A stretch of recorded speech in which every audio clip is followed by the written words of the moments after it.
वास्तविकता यह है कि पर्यावरण, मैंने जैसे बताया, ये सबका विषय है और ये कॉन्करेंट लिस्ट में है। कॉन्करेंट लिस्ट में होने से भारत सरकार का इस पे पूरा दखल है, क्योंकि पर्यावरण से सभी प्रभावित हैं। सभी राज्यों में पर्यावरण विभाग है, पर्यावरण मंत्रालय हैं, पर्यावरण से जुड़ी हुई तमाम चीज़ें हैं। झीलों के लिए अथॉरिटी बनी हुई है कि झीलों को संरक्षित कैसे किया जाए, नदियों के लिए मंत्रालय हैं, ज़मीनों के लिए भी सब चीज़ें हैं, जंगल है ही है आपका। तो जो राज्य हैं, सारे राज्य लगभग अच्छे काम कर रहे हैं और आज ज़रूरत है उन राज्यों में ज़्यादा काम करने की जहाँ पर प्राकृतिक संसाधनों का दोहन ज़्यादा हुआ है, जहाँ पर ये प्रभाव ज़्यादा हुए हैं। और वो ऐसा कोई राज्य नहीं है जो ये कह सकता है कि कहीं कम हुए हैं, कहीं ज़्यादा हुए हैं। सभी राज्य प्रभावित हैं आज पर्यावरण के प्रभाव से, चाहे वो ज़मीन का मामला हो, चाहे वो जंगल का मामला हो, जंगलों का विनाश का मामला हो, माइनिंग हो, चाहे नदियों का माइनिंग हो या ज़मीनों का माइनिंग हो रहा हो, पहाड़ों का माइनिंग हो रहा हो। तो इस तरह से सारे के सारे प्रभावित हैं। आज शहरों की हालत बहुत ख़राब है। शहरों में जो कूड़ा है, जो गंदगी है, जिसको सॉलिड वेस्ट कहते हैं, वो बहुत मात्रा में है। सारे बड़े बड़े शहर डेवलप हो गए, लेकिन इसका प्रबंधन अच्छा नहीं होने की वजह से बहुत ज़्यादा अंबार लग चुका है। और आज हमारा जो न्यायाधिकरण है, हमारा जो कोर्ट है, इस पर तमाम आदेश पारित कर रहा है और राज्यों को निर्देशित कर रहा है कि इस कूड़ा प्रबंधन को सुनिश्चित किया जाए और इस कूड़े से फायदा उठाया जाए, कंपोस्टिंग की जाए, इस कूड़े से बिजली पैदा की जाए, इस कूड़े से सीएनजी पैदा किया जाए। तो तमाम चीज़ें हैं जो कई राज्य कर रहे हैं। जैसे हमारा इंदौर है, उसने सॉलिड वेस्ट के ऊपर या कचरे से बहुत अच्छा काम किया है। आज वहाँ कोई कचरा ज़ीरो के बराबर है। लेकिन और राज्य हैं उसमें बहुत ज़्यादा अभी कचरे की मात्रा है। दिल्ली को ले लीजिए, दिल्ली में कचरों के पहाड़ खड़े हुए हैं। उससे लगे हुए जो प्रदेश हैं वहाँ पर भी ये हालत है। बड़े बड़े शहरों में जितने भी महानगर पालिका हैं कचरों से जूझ रहे हैं।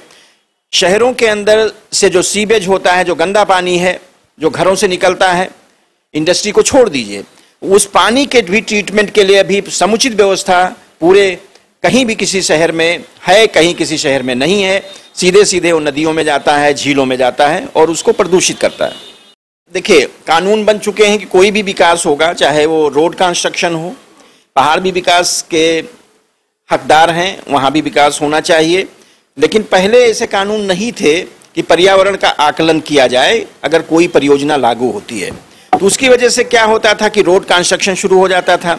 रोड कंस्ट्रक्शन होने से वहाँ का जो मिट्टी है, खासतौर से हिमालय का इलाका, हिमालय बड़ा अभी यंग या नौजवान माउंटेन है जिसमें गतिविधियाँ होती रहती हैं और भूस्खलन बहुत ज़्यादा होता था, क्योंकि जो भी वाटर रिसोर्स थे, जो भी स्प्रिंग्स थे, वो प्रभावित हो जाते थे।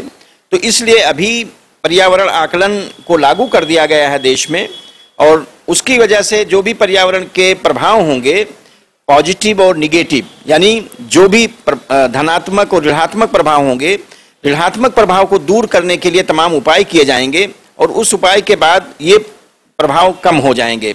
हिमस्खलन भी ग्लोबल क्लाइमेट, मौसम परिवर्तन हो रहा है, उसकी वजह से जो टेम्परेचर धरती का बढ़ रहा है उससे हो रहे हैं। तमाम मानव की गतिविधियाँ हैं उससे हो रहे हैं। तो वो सब चीज़ें ज़रूरी हैं कि ध्यान में दी जाएं और आज सरकारें बहुत चिंतित हैं, चाहे वो राज्य की सरकारें हों, भारत सरकार हो, बहुत चिंतित है कि पर्यावरण को कैसे बचाया जाए और उसका कैसे प्रबंधन किया जाए। दृष्टिकोण से देखिए, गंगा बहुत बड़ी नदी है, इसमें तमाम राज्य शामिल हैं और उन सब राज्यों की जिम्मेदारी है कि गंगा के साथ साथ जो गंगा की सहायक नदियां हैं उनका भी प्रबंधन किया जाए। तो समय तो लगेगा और काफ़ी कुछ अच्छे रिजल्ट या परिणाम इसके आने शुरू हो गए हैं। अभी हमने हमारे न्यायाधिकरण ने भी अभी गंगा के मामलों को देखते हुए कानपुर में जो टैनरीज हैं उसको बंद करने का आदेश दिया है और ये कहा है जब तक क्रोमियम का जो भंडार है उसको ख़त्म नहीं कर दिया जाता है, उसको नष्ट नहीं कर दिया जाता है, तब तक कि ये टैनरी को चालू नहीं करेंगे। अभी तमाम ऐसी चीज़ें आ रही हैं जो इंडस्ट्रीज़ हैं, इंडस्ट्रीज़ के जो कचरे हैं या वेस्ट है बिना ट्रीटमेंट के नदियों में गिरते थे, उसके लिए भी बहुत सख्ती की जा रही है कि जब तक एफ्लुएंट ट्रीटमेंट प्लांट या जो गंदा पानी है फैक्ट्रीज़ का, इंडस्ट्रीज़ का, उसको बिना ट्रीट किए हुए पानी नदियों में ना मिलाया जाए।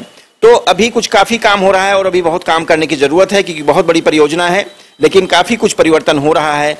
पानी की शुद्धिकरण काफ़ी अच्छी हो रही है और मुझे उम्मीद है कि काफ़ी कुछ वर्षों में गंगा की हालात में बहुत सुधार होगा।